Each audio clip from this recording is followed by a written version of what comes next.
Good afternoon, Dani. Here's the machine, the Breville BES860. I'm just doing this video to quickly show you how the machine works fine and give you a few tips and tricks on how to use it. So I've given the machine some water and beans, and usually it takes about a minute to turn on. But now it's already warmed up. So I'll tell you how I do my coffees. Firstly, grab your cup or your mug. I'm just using a transparent one for now. And the first thing I like to do is a blank shot, so without putting any coffee in the handle's empty now, so I'm just going to press the 2-cup button to warm up the machine a little bit, and also to warm up the handle and the cup. This is very important for making good coffee. So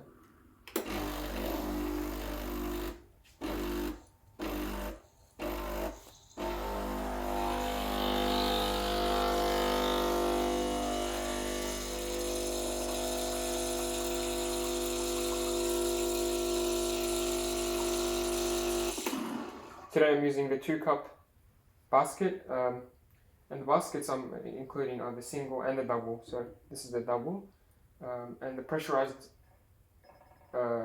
baskets means that it's really easy to use. You don't need to be extremely picky about the coffee you put in and how you press it and all that. So it'll give you good pressure with ease. So that's good.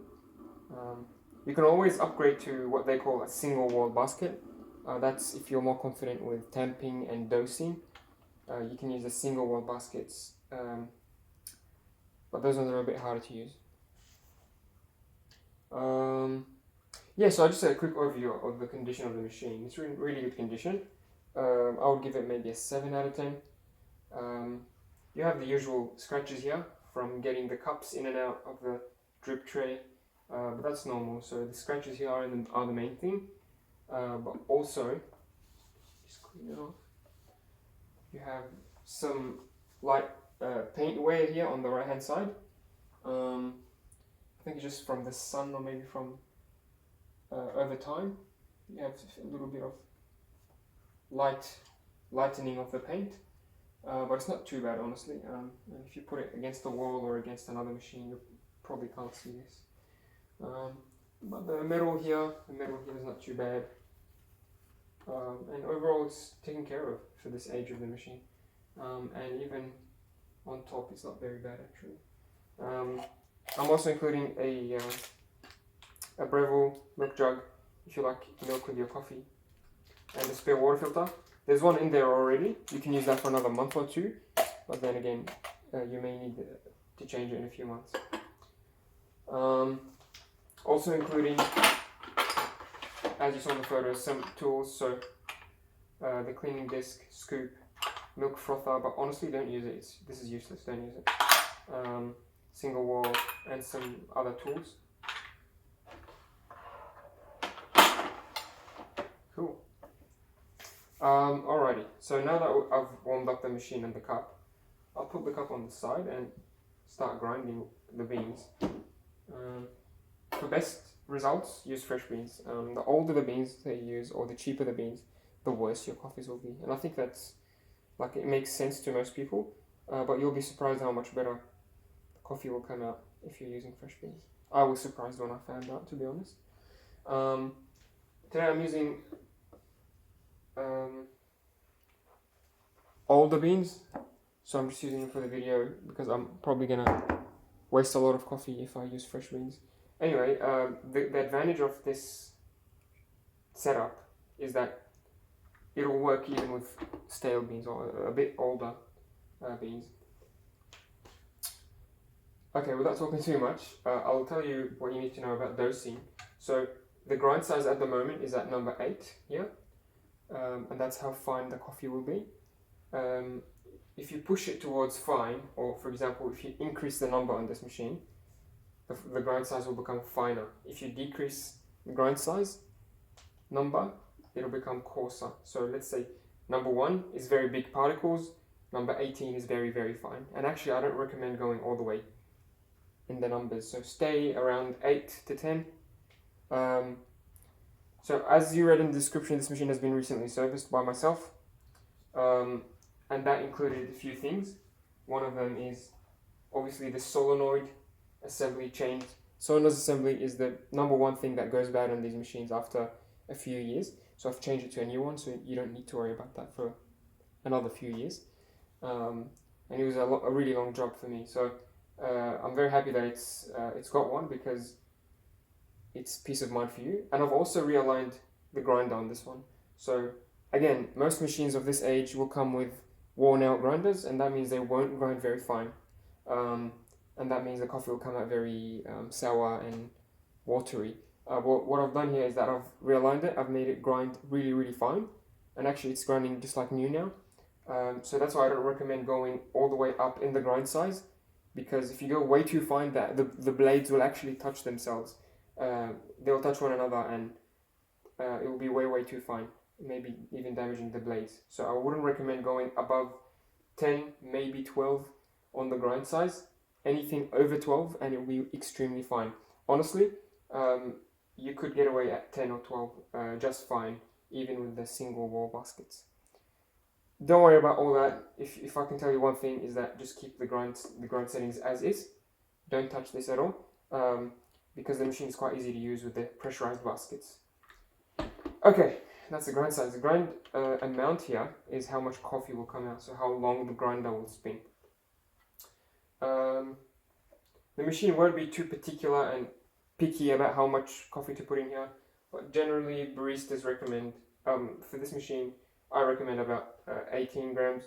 So I have a scale here just to measure how much I grind.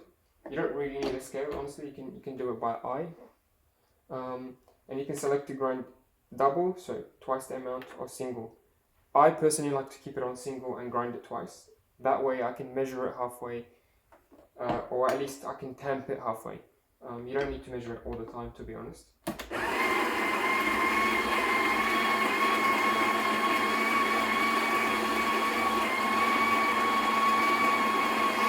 It'll stop on its own. That's my first dose. That's about 8.5, so that's very good. So I want about 18 here, so if I do this twice, I should get about 17 to 18. And this is with the grind amount at about 1 o'clock. So there's 12 o'clock here, 1 o'clock here, 2 o'clock, 3 o'clock. So if you keep it at about 1 o'clock, you should be golden. So tamp it, and like I said, do it again.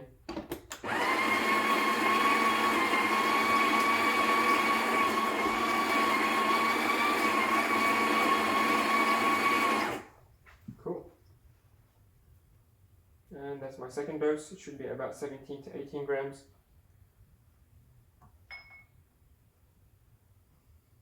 It's 17 grams, perfect.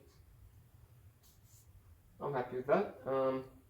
So after the second time, you want to grab your tamper and press it down. Maybe reduce it all the way to 12 o'clock. Right, I'm going to keep it at 12 o'clock. It might be a little bit better. So I'm going to press it down firmly. And so if you have the correct 18 grams of coffee, the tamper should go as deep as this silver part here. So let's say I don't have a scale and I've already ground the coffee and pressed it down. After you press it down, this is the depth that the tamper should go to. If it's more than this, so if the tamper only goes this deep into the handle, then that's too much coffee. But if the tamper goes very deep, like very deep into the handle, then that's too little coffee. If anything, maybe err on the side of too little versus too much. So because too little is okay, but too much, you might struggle with the extraction. Okay. Sorry if that's a lot of terminology there. I'm not sure if you've used a coffee machine before or not, so I'm assuming that you haven't, just so that I can give you the tips that I know. Yeah, so that's about 17 grams. You want to clean the edges. And when you tamp, you want to tamp evenly and flat so that you don't have any holes or irregularities in the coffee. So it's flat, as you can see. Clean the edges, screw it in. You can screw it in to 6 o'clock. Sometimes you can push it all the way to 5 o'clock, but don't push it too much. So if you can only go to 6 o'clock, keep it at 6 o'clock. It's fine. Here's the cup. Also, this machine has programmable buttons. So the 1 and 2 cup, you can select how much coffee these give you. From factory, they come at about 60 grams, which is all the way up to here. Honestly, that's too much, so I like to customize it and change it to 40 grams. So 40 grams for this machine is pretty good. So if you put in about 18 grams in the handle, or let's say 16 grams in the handle, you want to get about double. So 16 grams of ground coffee, you want to double it in terms of the liquid. So 32, maybe 35 grams of liquid coffee. So I want to reprogram it to about 35. And I'm going to reset it here. The way you program it, if you want to reset it to factory defaults, just hold program and it will beep when it beeps, and that's factory settings, so like this. That's factory settings. But if you want to program one of the buttons, so you want to do it this way. So you press program once, then press the button you want to customize. The machine will start giving you coffee. And then when you're happy with the volume, you want to save it, press it again, the same button, press it again, and the machine will remember next time. And it'll give you the same amount every time. So let's do that now. If you have a scale, use it. If you don't have a scale, you just want to look by eye. Obviously try to get a transparent cup to see how much coffee is there. Also keep an eye on the gauge, this is very important. You want it to be in the grey zone, and look at the pour. You want your coffee to come out nice and slow. If it's coming out very fast or very slow, then you know how to change it with the grind size. Just there. I think that's about 40 grams it may be. Yeah, that's a bit more. So you can do this again and again. The machine will remember. So now the machine will give you this much every time. And it depends on how you like your coffee. If you like it very dark and strong, you can make it shorter. If you like it very light, you can let it go for longer. Yeah, so this is the espresso shot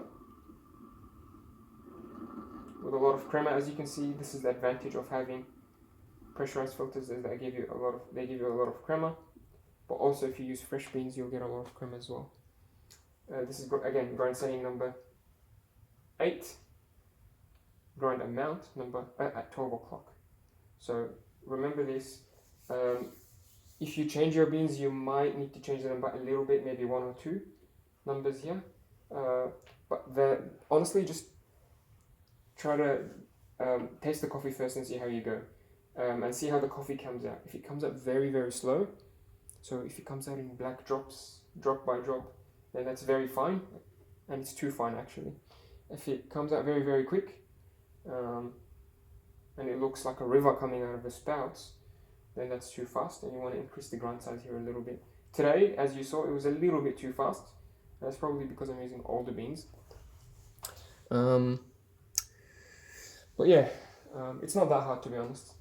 I don't have any milk to steam, so I'm gonna just show you steamer working. It's pretty easy actually. You need a little bit of practice though. You turn it on, and you want, when you fill your milk, you want it to be just about halfway, just here. I recommend cold full cream milk.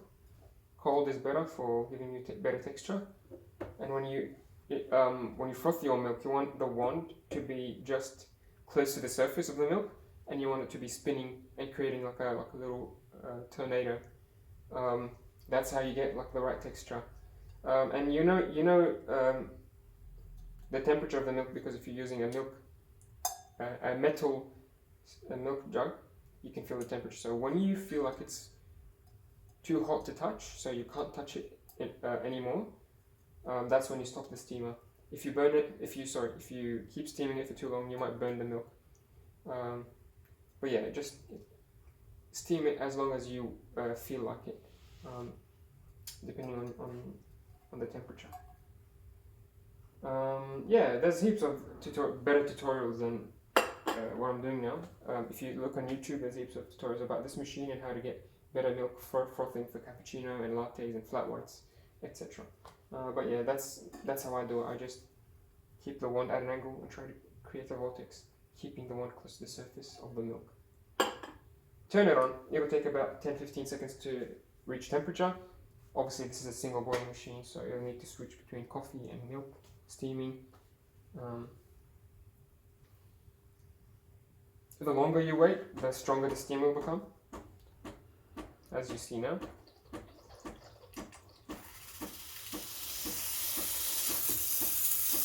Five more seconds.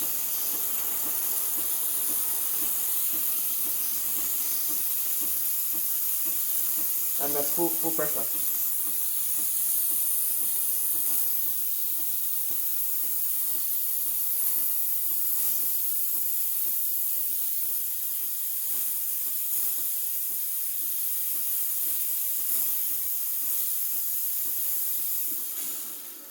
So the way I like to do it is that turn it on, wait for the steam to come out, and once steam starts coming out, so maybe 10-15 seconds later, stop it really quickly, get your milk jug, and then start it again. Because if you don't turn it off and you put it in the milk jug, it'll create a lot of bubbles and mess and splash around.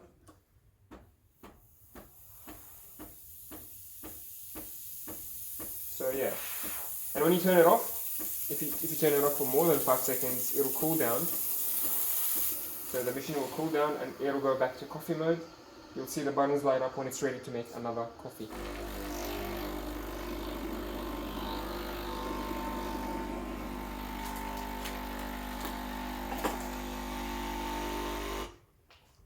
Sweet. So that's about it. Now the machine is ready to make another coffee. See how I did a blank shot before the coffee? I also like to run a blank shot after the coffee. So just to clean up the handle and clean up the head of the machine, I like to do the 2-cup button.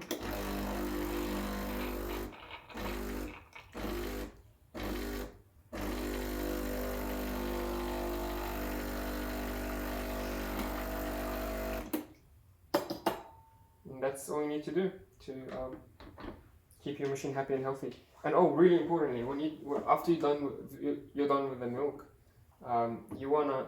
so once you take out the milk jug, you want to put the milk jug aside. You want to purge the steaming wand, so turn it on again to blast steam through the wand and purge out the milk. Otherwise, if you don't do this step, the milk will stick on the inside and clog and block the machine. So once you're done with the steaming, take out the milk jug, turn it on, steam a little bit, maybe for 1 second, and then close it. And then grab a wet towel and wipe this straight away. You want to get a wet, like tissue or like a kitchen towel, and wipe the wand from the back, from all around, because it will get very, very hot and the milk will stick to it. And if you don't clean it, it will be very difficult to remove later on. Hopefully this video has helped you. I'm sorry if it was way too long. But yeah, there's a lot to learn with this machine, and hopefully it will be an enjoyable experience for you, and an exciting addition to your kitchen. Anyway, hope you enjoy it. If you have any questions or queries, feel free to ask me at any time. I'm more than happy to help. And I guess I'll see you soon. See ya.